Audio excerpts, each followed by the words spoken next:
신경전을 벌이고 있습니다. 지난 29일 중국은 남중국해에서 두 번째 자국산 항공모함인 산둥함을 동원한 대규모 훈련을 할 것이라고 예고하였으며 30일 관영 중앙매체에 따르면 산둥함은 지난 20일 이전에 대만 해협을 통과해 남중국해로 진입하였으며 하이난성 주민과 관광객은 산둥함이 하이난성 샤냐에 입항하는 모습을 촬영해 SNS에 올리는 등 해외 상업위성에도 산둥함의 항해 장면이 포착되기도 하였습니다. 산둥함은 최근 오하이 해역에서 야간 출항해 좁은 수로를 항해하는 해상수색 구조, 재해 관리 등을 우선적으로 한다고 하지만 익명을 요구한 중국 군사 전문가는 글로벌 타임즈와 인터뷰에서 야간 작전은 모든 군부대에 매우 중요한 작전이며 많은 전술적 전략적 기회와 위협이 야간에 발생하기 때문이다 라고 설명하였습니다. 그는 이어 야간 훈련은 24시간 전투력 확보를 위한 것이며 중국은 머지않아 산둥함에서 야간 전투기 이착륙 훈련하는 모습을 보게 될 것이라 전해왔으며 유원성 중국 해군 대변인은 지난 20일 산둥함이 남중국해에 진입했다는 보도가 나오자 산둥함 항모 전단은 남중국해에서 훈련을 할 것이며 이는 연례 일정에 따른 정상적인 훈련이다 라고 답하였습니다. 산둥함의 남중국해 진입으로 미국과 중국 간 군사적 긴장의 수위도 상승하고 있으며 이에 미국 군함이 이달 들어 두 번째 대만 해협을 통과하면서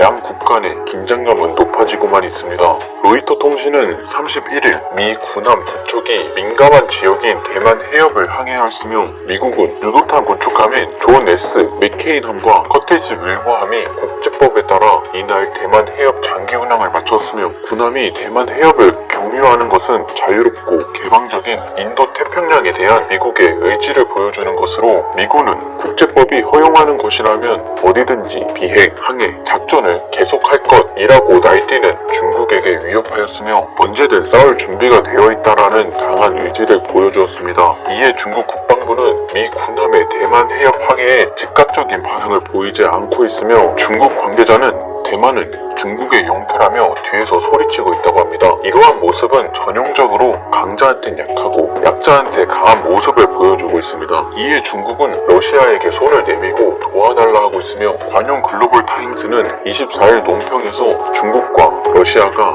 폭격기와 Tu-95 폭격기가 참가한 연합훈련을 진행하자 미국과 아시아 태평양 동맹국 일부 서방 국가에 큰 관심을 보였다면서 우리는 중국과 러시아가 과거에 너무 적은 연합훈련을 하였기 때문에 이런 관심을 받게 됐다고 생각한다고 주장하고 있으며 이 말인즉슨 중국과 러시아가 더 많은 군사훈련을 통해 동아시아 전체를 휘어잡을 수 있는 군사력을 자랑하거니와 미국에게 적대적으로 대응할 수 있다는 의지를 강하게 표현한 것으로 보여지고 있습니다. 이어 신문은 중러는 새로운 시대를 위한 포괄적인 전략적 협력 동반자라며 미국이 점점 더 일방주의를 확대하고 중러에 대한 비양심적인 탄압을 가하고 있기 때문에 중러 간 협력을 촉발했다고 강조하였으며 그러면서 모국의 일방주의는 아태 지역뿐만 아니라 세계의 안정에 가장 파괴적이라며 우리는 소위 인도태평양 지역에서 미국의 목표가 평화 유지가 아니라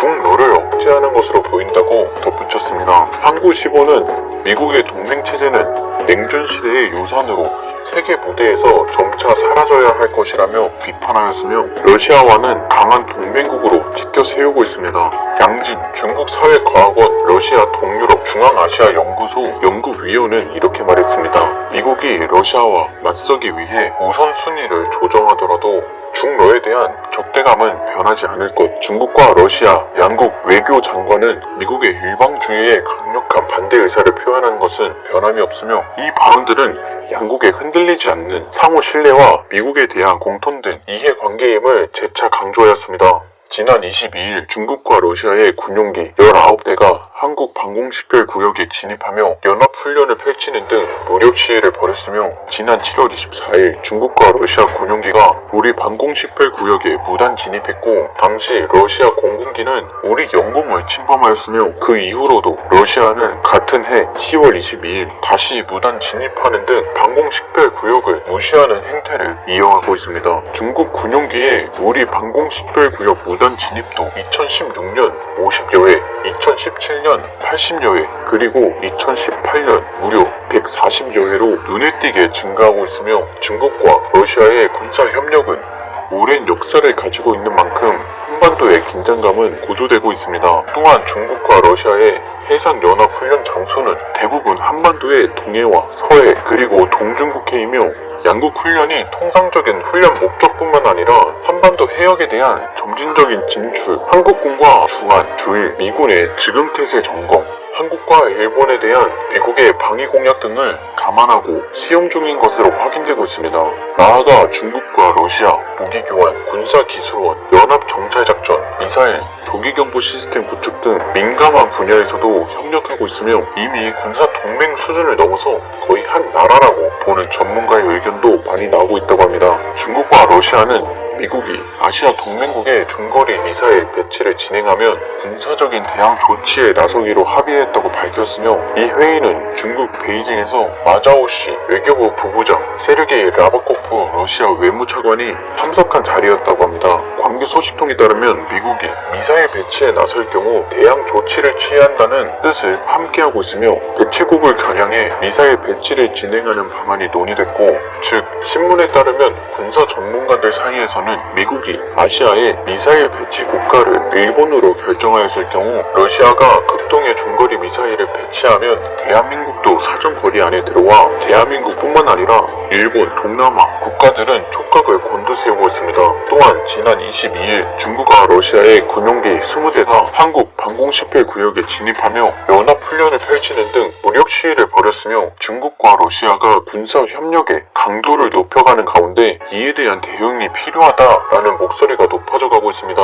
또한 중국은 장거리 스텔스 폭격기 홍20을 선보였습니다. 위에 보이는 영상은 중국 글로벌 타임즈에서 중국 공군이 개발 막바지 단계인 장거리 스텔스 전략 폭격기 홍20의 디자인에 대해 처음으로 힌트를 준 것이라면서 홍20이 조만간 공개될 것이라고 7일 보도했으며 공군이 전날 올린 4분 남짓한 동영상은 마지막 부분에서 흰 천으로 덮인 이미지의 비행기를 보여주어 전 세계를 긴장시키고 있습니다. 이 항공기 자체가 거대한 날개처럼 된 전익기로 꼬리 날개는 보이지 않으며 뒤에는 공기 흡입구가 있어 흡사 미국의 B2 스텔스 전략 폭격기를 연상케 하고 있습니다. 홍20은 중국에서 오랫동안 기술 개발과 노력을 통해 얻었다고 밝혔는데요. 중국은 점점 구식화되어가는 홍6 폭격기를 대체하기 위해 대형기 전담 항공사였던 시안항공에서 2000년대 중반부터 개발에 착수했으며 시안항공은 중국 항공공업의 자회사로 그 전신은 소련의 설계국을 모방하던 항공연구원들이었습니다. 이들은 청두, 선양, 난창, 상하이 등에 위치하고 있었지만 2010년대 들어 중국 정부는 이들을 모두 군에서 분리하여 러시아의 통합항공기 제작사처럼 중국항공공업이라는 단일 회사로 통합하고 본격적으로 항공산업에 진출하였습니다. 그 이후 점차 아시아의 패권을 장악하려는 야심을 가진 중국은 홍20 개발에 착수하게 되었고 미국의 B2나 B21과 같이 매우 흡사한 외형을 가지고 있으며 스텔스 공대지 미사일 4발을 장착 가능하다고 알려져 있습니다. 이렇듯 중국이 점점 세력을 키워가고 있으며 우리나라도 더욱더 강력한 신무기와 대적할 만한 무기들을 만들어 자주 국방을 이루는 그날까지 힘내줬으면 합니다. 오늘도 시청해주셔서 정말 감사합니다. 다음에 더 좋은 영상으로 찾아뵙겠습니다. 행복한 하루 보내시길 진심으로 바랄게요.